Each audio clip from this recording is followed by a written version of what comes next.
தமிழீழ தேசிய தலைவர் மேதகு அவர்களுடைய கால் மைத்துக்கு கூட சம்பந்தம் இல்லாத ஒரு நபராகத்தான் சீமான் இருக்கார் அப்படின்னு தெளிவுபடுத்துவதற்காகத்தான். ஏன்னா புலிகளில் இரண்டே இரண்டு குற்றத்துக்குத்தான் மரண தண்டனை. ஒன்று காட்டி கொடுக்கக்கூடிய இனத்துரோக வேலைக்கு, இன்னொன்று பாலியல் குற்றத்திற்கு. இந்த இரண்டு குற்றங்களையும் தொடர்ச்சியாக செய்யக்கூடிய எச்சப்பையனாக சீமான் இருக்கும்போது அந்த சீமானுக்கு பிரபாகரன் அவருடைய பேரை உச்சரிப்பதற்கு கூட தகுதி கிடையாது அப்படிங்கிற அந்த அடிப்படையில் தான் இந்த தலைப்பு. அடுத்ததாக நம்மவர்கள் பலருமே நம்ம நாகரிகமாக சீமானை அணுக வேண்டும் அப்படின்னு சொன்ன அட்வைஸ் பண்ணல, கண்டனத்துக்குரியதெல்லாம் பலர் பதிவெழுதி இருந்தாங்க. இது கடுமையான கண்டனத்துக்குரியது, நீங்கள் வன்மத்தை கேட்குறீங்க அப்படிங்கிற இது போன்ற விமர்சனங்களை நம்மவர்களிடந்தே நாம் எதிர்கொண்டோம். நீங்கள் இப்படியான முட்டி செத்த நபர்கள் நம்மிடம் இருந்த காரணத்தால் தான் 10 ஆண்டுகளாக அவனை ஓட விடாமல் நம்ம வேடிக்கை பார்த்துட்டு இருக்கோம் அப்படிங்கிறது தான் உண்மை. நீங்கள் அவன் என்ன பெரியாருக்கு எதிராக போன வாரம் பேசினானா, அல்லது சீமான் வீட்டை முட்டுக்கிட போன பாருங்க, அன்னைக்கு தான் பெரியாருக்கு எதிராக பேசினானா? என்றைக்கு 2013 தந்தை பெரியார் தமிழர் கிடையாதுன்னு அவன் பேச ஆரம்பிச்சானோ அன்னைக்கே அவன் தந்தை பெரியாருக்கு எதிராக பேச ஆரம்பிச்சிட்டான். ஆக அன்றைக்கெல்லாம் எதிர்க்காம விட்டதன் விளைவாகத்தான் இந்த புள்ளிக்கு வந்து நிற்குது அப்படிங்கிறது தான் உண்மை. அன்னைக்கெல்லாம் நான் சின்ன பையன், அப்போதான் ஸ்கூல்லாம் முடிச்சுட்டு காலேஜ் முடிச்சுட்டு வந்து சேர்ந்த பையன். என் கையெல்லாம் அப்போவே கிடச்சிருந்தானா நாங்கள் அப்பவே முடிச்சு விட்ருப்போம். நீங்கள் இவ்வளவு நல்லவர்களாக இருக்கும் காரணத்தால் தான் தந்தை பெரியார் அவர்களை ஊர் முழுக்க மேடை ஓட்டு ஒருத்தன் பேசிகிட்டு இருக்கான். அதெல்லாம் பார்க்கக்கூடியவர்களாக நாம் இருக்கோம் அப்படிங்கிறதே மிகப்பெரிய பின்னடைவு. நீங்கள் 2009க்கு முன்னாடிங்க தந்தை பெரியார் அவர்களுக்கு எதிராக ஒரு வார்த்தை சொன்னா கூட அதற்கு எதிரான எதிர்வினை தமிழ்நாட்டில் இருக்கும். நீங்கள் அண்ணன் குமரன் அவர்கள்லாம் இருக்கார். நீங்கள் திருச்சி ஸ்ரீரங்கத்தில் பெரியார் சிலை தகர்க்கப்பட்ட போது அதற்கு எதிராக பல இடங்களில் நம்மவர்கள் பெட்ரோல் குண்டு வீச்சு பல விடயங்களை செய்து சிறைக்கு போனாங்க. ஆக அன்றைக்கு தந்தை பெரியார் அவர்களை சீண்டினால் பதிலடி விழுகுங்கிற பயம் இருந்துச்சு. என்றைக்கு அந்த பயம் மெல்ல மெல்லமாக குறைந்ததோ அதனுடைய விளைவு தான் இது அப்படிங்கிறது தான் உண்மை. ஆக இது எதுக்கு எதை நான் சொல்ல வரேன்னா, இன்னும் நம்ம அவர்கள் நாகரிகத்தை நீங்கள் கடைபிடிங்க. நீங்கள் கடைபிடித்த லட்சணமயிர் தான் இங்கே கொண்டு விட்டுருக்கு. நீங்கள் நாகரிகத்தை யாருக்கிட்ட கடைபிடிக்கணும்னு இருக்குல்லங்க. நீங்கள் எதிர் விமர்சனம் வைத்து சித்தாந்த ரீதியாக நம்மோடு முரண்படக்கூடியவர்களோடும் நாம் விவாதிக்கலாம். சரி, அவர்களுக்கு புரியல, நம்ம புரியும்படி ஒரு விளக்கத்தை கொடுத்தா எதிரிகளுக்கு அல்லது மாற்று கருத்துடையவர்களுக்கு புரியும்னு ஒரு விளக்கத்தை கொடுக்கலாம். அவன் நாம் செய்வது அயோக்கியத்தனம்னு தெரிந்தே செய்யக்கூடிய ஒருத்தங்கிட்ட என்னத்தை நாகரிகத்தை கடைபிடிப்பீங்க? போன வாரம் திருச்சியில் ஒரு கூட்டம், 10 பேர்த்துல 5 பேர் இஸ்லாமியர்கள். அந்த இஸ்லாமியர்கள் ஆகட்டும், ஒட்டுமொத்த 10 பேர் ஆகட்டும், அவங்க பேசுறது கருத்தா? பெரியாருக்கு எதிரான வன்மத்தை கக்கி பெரியாரை ட்ரோல் பண்ணிட்டு நீங்கள் அரசியல்னா என்னன்னே தெரியாத தற்குறிகளாக அவங்க இயங்கி கொண்டு இருக்கும்போது சரிப்பா ஏதோ இயங்குறாங்க, அவங்க பேசுகிறனால என்ன ஆகுதுன்னு நம்ம கடந்து போகலாம். ஆனால் அவர்களுடைய அந்த பேச்சை ஆர்எஸ்எஸ் காரனுடைய அத்தனை மீடியாவும் ப்ரொமோட் பண்ணுது. நீங்கள் இளைய பாரதம்னு ஒரு யூடியூப் சேனலுங்க, அது ஆர்எஸ்எஸ்னுடைய இந்து முன்னணியினுடைய நேரடி சேனல். அவனுங்க இந்த இஸ்லாமிய பெண்கள் பேசக்கூடிய வீடியோக்களை தூக்கி போட்டு இஸ்லாமிய சகோதரி ஈவேராவை கிழிச்சுட்டாங்க பார்த்தீங்களா அப்படின்னு எப்படா வாய்ப்பு கிடைக்கும், எப்படா குஜராத்தில் இஸ்லாமியர்களை படுகொலை செய்தது போல தமிழ்நாட்டிலும் படுகொலை செய்யலான்னு உட்கார்ந்துட்டு இருக்கக்கூடிய இந்து முன்னணிக்கார உங்களை ஆதரிக்கிறான்னா இதுல இருந்தே உங்களோட யோகியதை என்னங்கிறது தெரியுது. ஆக இப்படி எதிரிகள் இருந்து ஒட்டுமொத்த பார்ப்பன ஊடகங்கள்ல இருந்து அத்தனையுமே அவர்களை ப்ரமோட் பண்ணிட்டு இருக்கும்போது நான் நாகரிகமா எழுதுவேன், நான் நாகரிகமா பேசுவேன் அப்படின்னு வேக்கானம் பேசி கொண்டு இருப்பது பெரியாருக்கு எதிராக செய்யக்கூடிய பச்சை துரோகம். பெரியாரையும் அசிங்கப்படுத்துறான். அதை தாண்டி மனோஜ் ஜென்டில்மேனுங்க, இளமாறன் ஜென்டில்மேனுங்க, குமரன் நல்லவருங்க ஜென்டில்மேனுங்க அப்படிங்கிற அந்த பேர் வச்சு நாங்கள் என்ன பண்ண போறோம்? பெரியாரை தாண்டி எங்களுக்கு என்ன இருக்கு? பெரியார் தமிழ்நாட்டின் விரோதியா? பெரியார் தமிழர்களுக்கு எதிரியா? மனோஜ் நல்லவருங்க, குமரன் நல்லவருங்க, டீசெண்டா பேசுவாருங்க அப்படிங்கிற இந்த பேரை வச்சு நம்ம என்ன பண்ண முடியும்? அப்படின்னா பெரியாரை விட்டுட்டு நான் நல்லவனாய்க்கிற சமூகத்தில் நான் நல்ல பேர் வாங்கிக்கிறேன் நிற்பது என்பது பெரியாருக்கு செய்யக்கூடிய பச்சை துரோகம். அந்த துரோகத்தை இன்னும் அவர்கள் செஞ்சுட்டு இருக்காங்க. அந்த துரோகம்னே தெரியாம செஞ்சுட்டு இருக்காங்க. பெரியாரை தாண்டி நமக்கு என்னங்க இருக்கு? பெரியாரை பல லட்சம் பேரிடம் அசிங்கப்படுத்தி ஒருத்தர் இழிவுபடுத்திட்டு இருக்கான். இன்னும் நம்ம ஆளுங்க நமக்கு வகுப்படுத்திட்டு இருக்காங்க. நீங்க எங்களுக்கு வகுப்படுக்கிறத தாண்டி 2010க்கு முன்னாடி இருந்து இயங்குறீங்கல்ல நமக்கு அட்வைஸ் பண்ணக்கூடியவங்க, 2012 காலகட்டத்திலிருந்து அவன் எதிராக செயல்பட ஆரம்பிச்சுட்டான். இத்தனை ஆண்டு காலமாக நீங்க என்ன பண்ணிட்டு இருந்தீங்க? நீங்க அவனை எதிர்க்க திராணியேற்று நீங்க இருந்த காரணத்தால் தான் தோழர் சொன்னது போல இதையே வேலையா வச்சிருக்காரு அப்படின்னு மனோஜ் பண்றாருன்னு சொல்ற அளவுக்கு இருக்குதுன்னா யாருமே அதை வீரியமா எடுக்கலங்கிறது தான் உண்மை. இப்போ வந்து அட்வைஸ் பண்ணிட்டு இருக்காங்க. பல மெசேஜ்கள் எனக்கு தனி செய்திகள் வருது. பல தோழர்கள் ஃபேஸ்புக் ஸ்கிரீன்ஷாட்டுகள் அனுப்பிச்சு தோழர் பாருங்க இப்படி நம்மளையே கண்டிச்சு எழுதியிருக்காங்க அப்படின்னு பல செய்திகள் நம்மளை வந்தடையுது. ஆக நம்மவர்கள் தயவு செஞ்சு எப்படி இத்தனை நாள் மிச்சர் சாப்பிட்டீங்களோ இனியும் மிச்சர் சாப்பிடுங்க, மீதத்தை நாங்கள் முடிச்சுட்டு நாங்கள் தகவல் சொல்றோம். அடுத்தது எச்ச பையனுக்கு வருவோம். நீங்க நான் முன்கூட்டியே சொன்னது போல அந்த திருச்சி கூட்டத்தில் 10 பேர்ல 5 பேர் இஸ்லாமியர்களை நிறுத்தி பெரியாரை திட்டமிட்டு இழிவுபடுத்தணும், இஸ்லாமியர் போர்வையிலிருந்து இழிவுபடுத்தணும் திட்டமிட்டு செஞ்சிருக்கான்.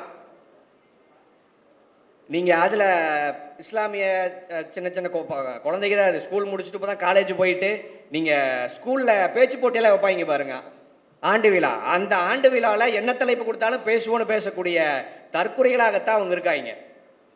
நீங்க அதுல ஒரு அம்மா கேட்குறாங்க, இந்த பெரியாரு பெண்கள் எல்லாம் கிராப் வெட்டிக்கணும்லாம் சொல்லி இப்போ எல்ஜிபிடி கலாச்சாரம் தமிழ்நாட்டில் பரவியதற்கு பெரியார் தான் காரணம் அப்படின்னு ஒரு அம்மா பேசியிருக்காங்க. அதாவது மாற்றுப்பாணியத்தவர்னு எல்ஜிபிடி நம்ம தோழர்களாக இருக்காங்க, அவங்க வருட ரேலியெல்லாம் போகிறாங்க. அதை சுட்டி காட்டி பெரியாரினுடைய அரசியலின் விளைவு தான் இன்றைக்கு எல்ஜிபிடின்னு ஒரு சமூகம் இருக்கு அப்படின்னு அந்த அம்மா பேசுது. அந்த தற்குறிக்கு விடுதலை புலிகளில் பெண்களுடைய அங்கே இருந்த விடுதலை புலிகளுடைய சிகை அலங்காரம் என்னவா இருந்துச்சுங்கிற அரசு அடிப்படையாச்சு தெரியுமா? விடுதலை புலிகள் ஆண்களுக்கு எந்த வகையிலும் நாங்கள் சலித்தவர்கள் கிடையாது அப்படின்னு விடுதலை புலிகள் இருந்த அத்தனை பெண் புலிகளுமே கிராப்பு வெட்டிட்டு ஆண்களுக்கு சமமாகத்தான் நின்னாங்க. இந்த எந்த வரலாறும் அவங்களுக்கு தெரியாது. அவர்களுக்கு வரலாறு தேவையில்லைங்கிறதுக்கான காரணம் அவருடைய நோக்கம் வரலாற்றை படிப்பதோ வரலாற்றை பேசுவதோ கிடையாதுங்க. நீங்க அடிப்படையிலேயே ஒரு மனிதனுக்கு ஒரு உளவியல் சிக்கல் இருக்கும். நீங்க பாராட்டுகளை எளிமையாக பெறுவது எப்படி அப்படிங்கிற தேடல் ஒவ்வொரு நபர்களுக்குமே இருக்கும். அப்படி சீமான் இப்படியெல்லாம் பேசி சீமானுக்கு இவ்வளவு கைத்தட்டல் வருதா, இதே போல நாங்களும் கைதட்டல் வாங்குவோம் அப்படிங்கிற அந்த அடிப்படையில் மட்டும்தான் இந்த கும்பலானது எதை வேணாலும் பேசலாம். அந்த அரசியலுக்கு பின்னாடி இருக்கக்கூடிய விளைவுகள் என்ன அப்படிங்கிற எதுவுமே தெரியாத தற்குறிகளாக இவங்க வளர்ந்ததற்கு சீமானுங்கிற மூத்த தற்குறி தான் காரணம். நீங்க அதே போல இன்னொரு பெண்மணி, இஸ்லாமிய பெண்மணி, இந்த ஈவேராங்கிறவன் கர்ப்பப்பை எடுக்க சொன்னா, இப்படி சொல்லுது, உண்மையில தான் அந்த பொண்ணு பேசுது. கர்ப்பப்பை எடுக்க சொன்னா ஈவேராங்க அம்மா கர்ப்பப்பை எடுத்திருந்தா இந்த பிரச்சனையே இல்லை அப்படின்னு ஒரு பொண்ணு பேசுது. நீங்க ஈவேராங்க அம்மா கர்ப்பப்பை எடுத்திருந்தா உங்க அண்ணனான சீமான் இன்னைக்கு தேவடியா பையங்கிற பேரோடு வாழ்ந்துட்டு இருந்திருப்பான்.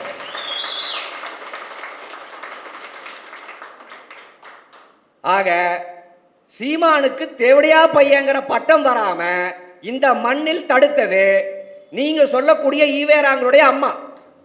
அந்த அம்மா கர்ப்பப்பை எடுத்திருந்தா சீமானுங்கிறவங்க மட்டும் கிடையாது, உங்க கட்சியில் இருக்கக்கூடிய அத்தனை பேரும் இன்னைக்கு தேவடியா பசங்களாக தான் இருந்திருப்பீங்க. எங்க தேவடியா பையனா லிட்டரலா சொல்ல, மனுஸ்மிருதியில் அத்தியாயம் 8 ஸ்லோகம் 415 இப்படித்தான் சொல்லுது. ஆக கர்ப்பப்பை எடுத்திருந்தா இதுதான் உங்களுடைய நிலைமை.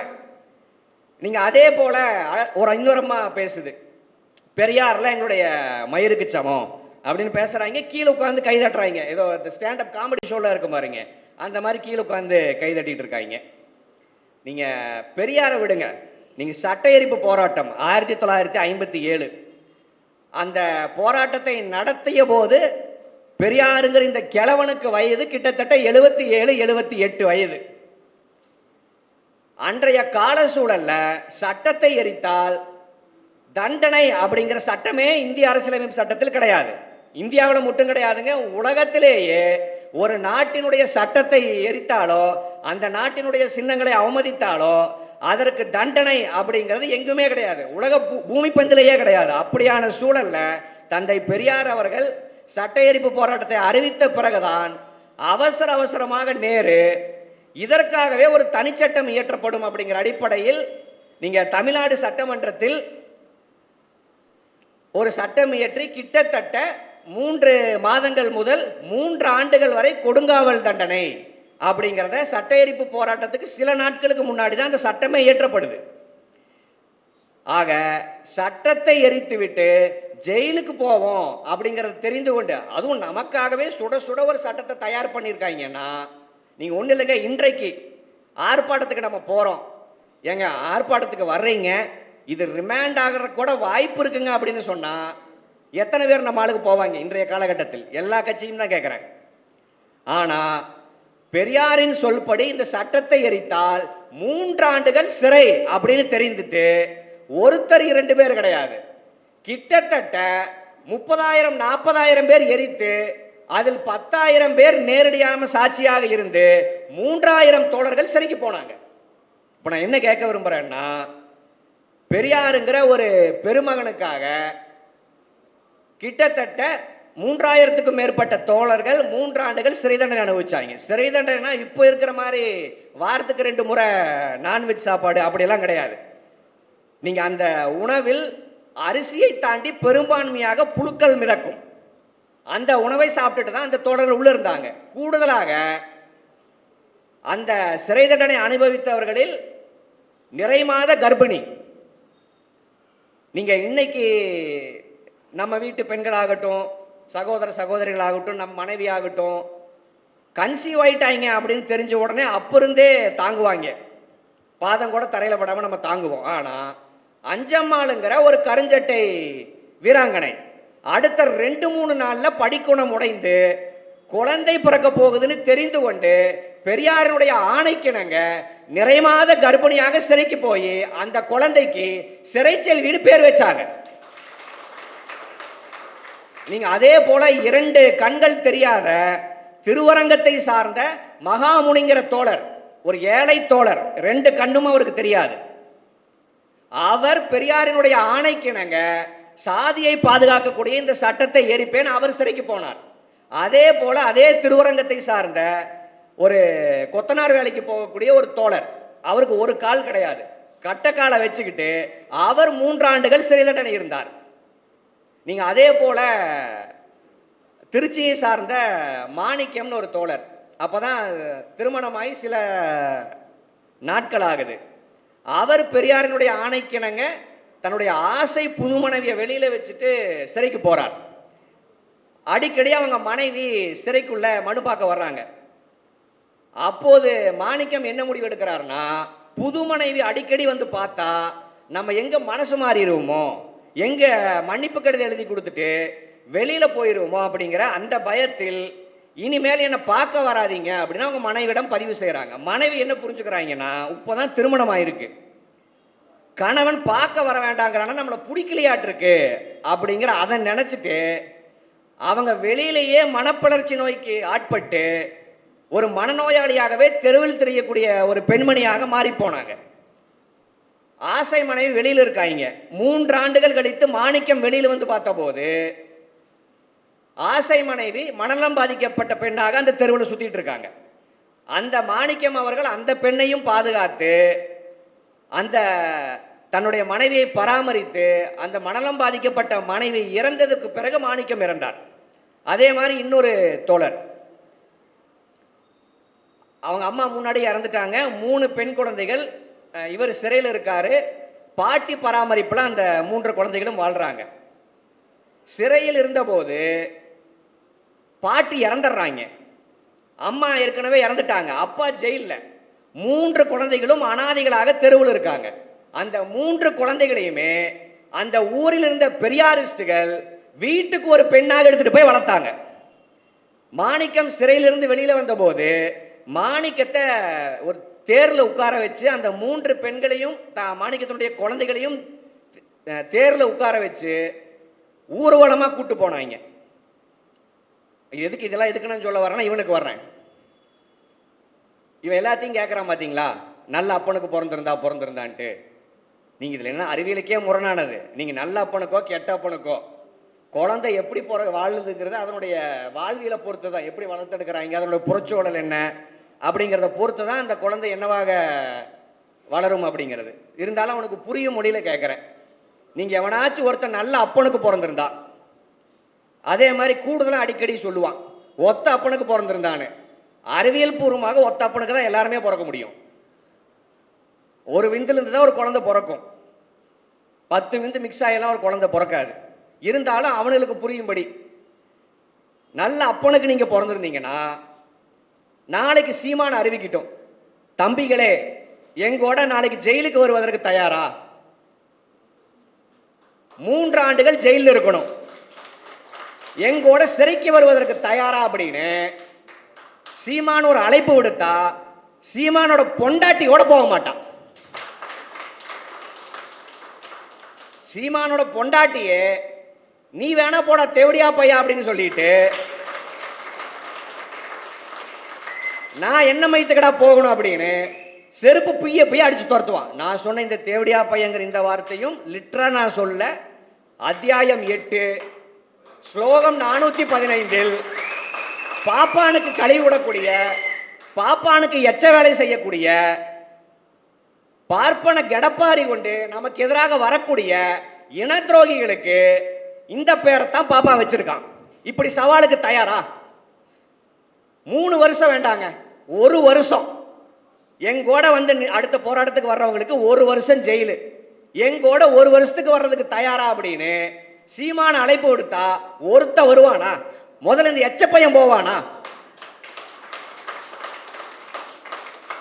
எதுக்கு நான் சொல்ல வந்தேன்னா, இவன் ஏதோ பெரியாருக்கு எதிரான பெரிய தலைவர் போல இவன் பெரியாரை வீழ்த்துறானா? பெரியார் கிடையாது. நீங்க அதே மாதிரி திருச்சி வாலாடியை சேர்ந்த பெரியசாமிங்கிற ஒரு தோழர், அதே சட்ட எரிப்பு போராட்டம், அந்த தோழர் 16 வயதில் சிறைக்கு போறார், தட்டாம்பரை சிறையில் இருக்கார். நீங்க அப்போதைய கவர்னர் சிறைக்கு போய், எப்ப ரொம்ப சின்ன பையனா இருக்க, நான் வேணா உனக்கு மன்னிப்புக்கு கொடுக்குறேன், நீ சிறையிலிருந்து வெளியில போயிருன்னு சொல்றார்.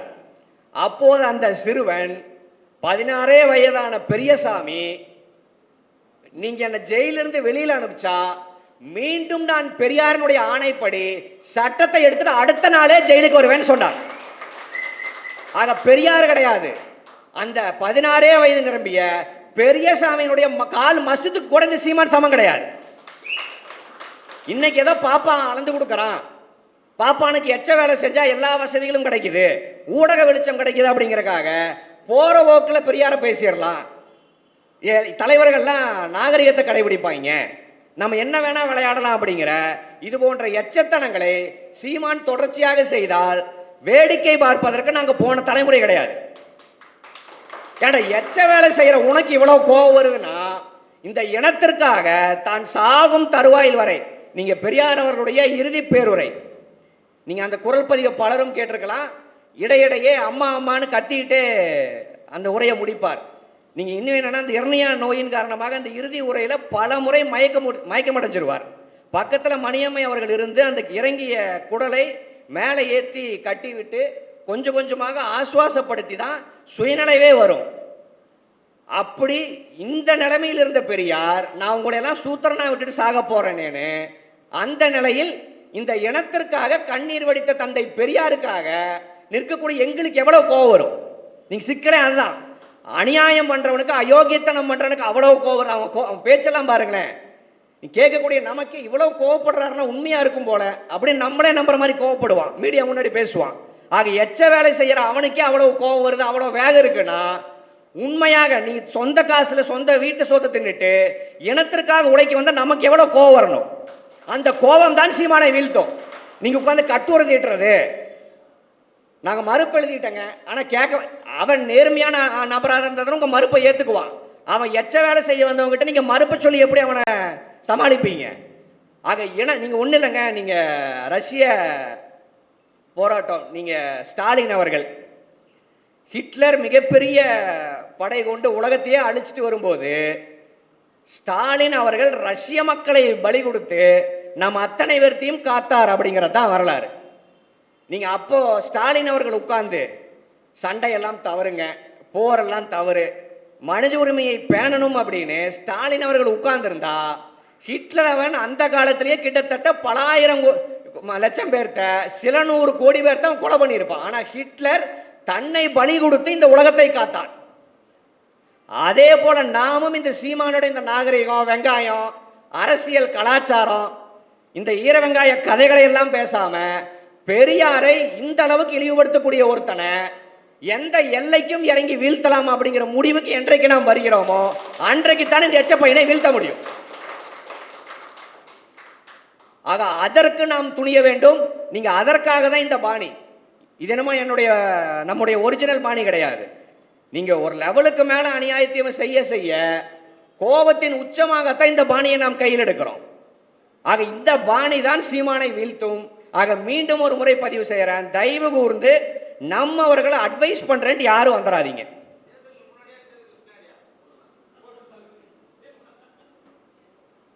ஆக எங்களை எங்க போக்கில் விட்டுருங்க. இப்போ நான் இருக்கேன், மைனர் இருக்கேன், இளமாறன்லாம் இருக்காரு, தோழர் புஷ்பராஜ் இருக்காரு. சீமானுடைய வயதில் பாதி வயது தான் எங்களுக்கு.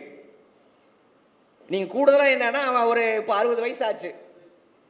கூடுதல் நமக்கு என்ன பிளஸ்னாங்க, இவனுக்கு என்ன பண்ணினாலும் அதிகபட்சம் பெரியார் மீது சொன்ன பழைய பொய்களைத்தான் சொல்ல முடியும். அதை தாண்டி எதுவுமே பண்ண முடியாது. கூடுதலாக பெரியாருக்கு என்று எந்த பின்பமும் கிடையாது. நீங்க ஒரு முறை பெரியார் கேட்குறாங்க, நீங்க கடவுள் இல்லைங்கிறீங்க, பேர்லயே ராமசாமி வச்சிருக்கீங்களே அப்படின்னு கேட்டபோது பெரியார் சொன்னார், உனக்கு பிடிக்கலன்னா மயிர்னு கூட என்ன கூப்பிட்டு போ அப்படின்னு பெரியார் பதிவு பண்ணார். ஆக இதுதான் பெரியார். பெரியாருக்கு எந்த பின்பமும் கிடையாது. ஆக பெரியாரை நீங்க ஒண்ணுமே பண்ண முடியாது. ஆனா இந்த எச்சப்பைய சீமானு இப்போ லைவ்ல பார்த்துட்டு இருப்பான். ஒரு வாரம் தூங்க மாட்டேன் இல்லடா, ஒரு வாரம் தூங்க மாட்டான். ஏன்னா அவ்வளவுதான் சீமான். ஆக அவனை உளவியல் ரீதியாக அடித்தால் தான் அவனை வீழ்த்த முடியும்.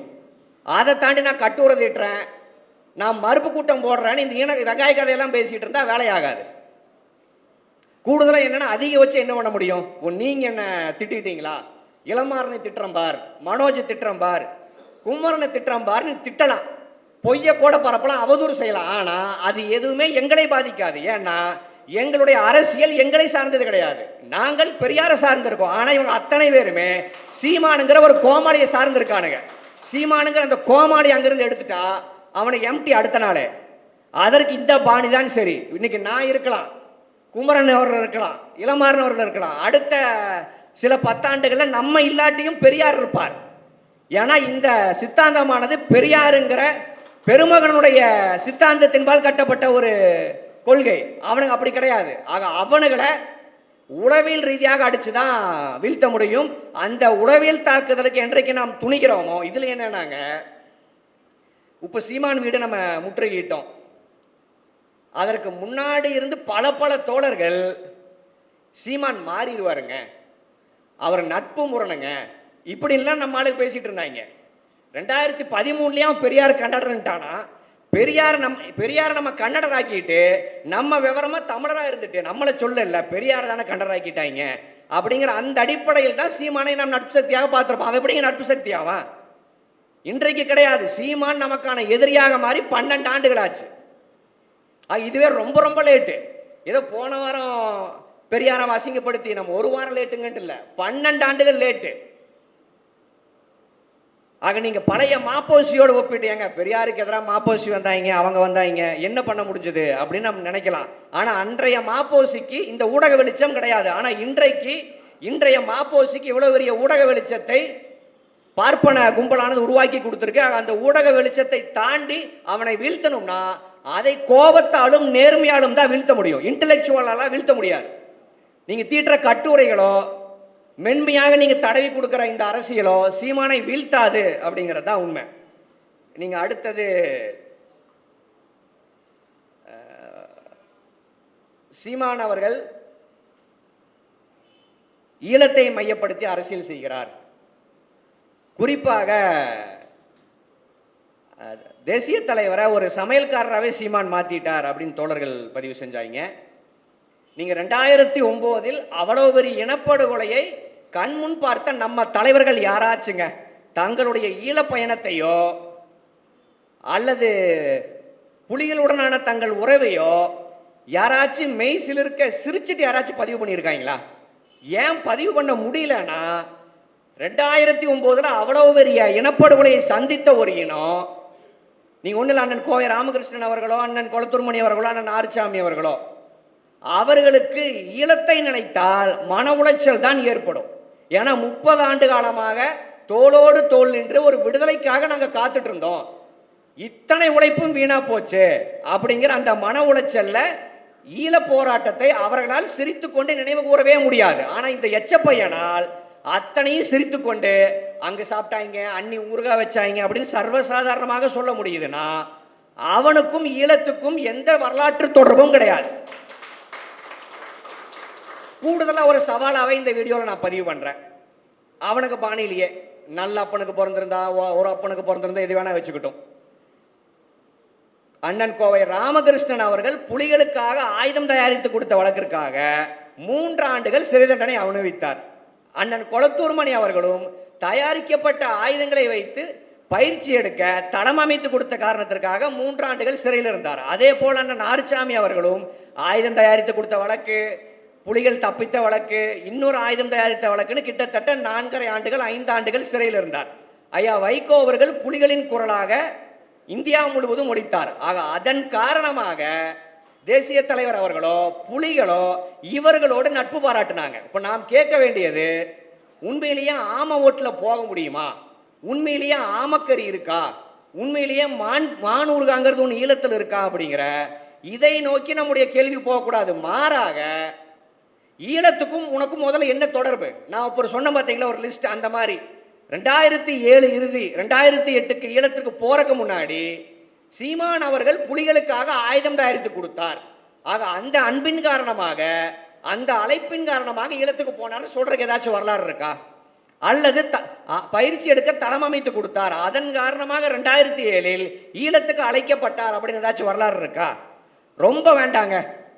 ஒரே ஒரு நாள் உண்ணாவிரதத்தில் போய் சீமான் ஈழத்திற்காக 2007க்கு முன்னாடி கலந்து கொண்டார். அதன் காரணமாக அந்த அன்பின் மிகுதியில் புலிகளால் அழைக்கப்பட்டான்னு சொல்றதுக்கு ஏதாச்சும் வரலாறு இருக்கா? இப்படி எந்த வரலாறும் கிடையாது. ஆக நாம் கேட்க வேண்டியது, ஊறுகாய் வச்சாங்களா, ஆமக்கறி அங்கே உணவா இருக்காங்கிறது கிடையாது. ஆமக்கறி உணவா கூட இருக்கட்டுங்க, சயின்டிஃபிக்கா ஆம ஓட்டில் போக கூட முடியும்னு வச்சுக்கோமே. நாம் கேட்க வேண்டியது அது கிடையாது. புலிகள் உன்னை நட்பு பாராட்டுவதற்கு அதற்கு முன்னாடி ஈழத்திற்காக நீ புடுங்கின ஆணை என்னங்கிறத நாம் கேட்க வேண்டியது. ரொம்ப வேண்டாம். ஒரே ஒரு ரத்த பாக்கெட்டை நான் அனுப்பிச்சு வச்சேங்க. காயம்பட்ட போராளியை காப்பாற்றுவதற்காக ஒரு ரத்த பாக்கெட் அனுப்பிச்சு வச்சேன், மாத்திரைகளை அனுப்பிச்சு வச்சேன் அப்படின்னு இப்படி சொல்றதுக்கு எந்த வரலாறும் கிடையாது. அவனை நோக்கி நாம் கேட்க வேண்டியது, பொண்ணு இல்லைங்க, அவர் மிகப்பெரிய தலைவர். ரோட்ல ஒருத்தனை கூப்பிட்டு அரிசி உணவெல்லாம் கொடுக்க முடியாது. மிகப்பெரிய நட்போ தொடர்போ இருந்தாதான், அல்லது ஒரு நன்றி உணர்வு ஏதாச்சும் ஒன்று இருந்தாதான் நட்பு பாராட்ட முடியும். இப்படி எதையுமே செய்யாத ஒரு எச்ச பையன்கிட்ட எதற்காக புலிகள் நட்பு பாராட்டணும் அப்படிங்கிறது இதைத்தான் நாம் கேட்க வேண்டிய கேள்வி. அதன் காரணமாகத்தான் நீங்க இன்னைக்கு தேசிய தலைவர் அவர்களையும் இந்த எச்ச பையனையும் நம்ம ஒப்பிடுறோம்.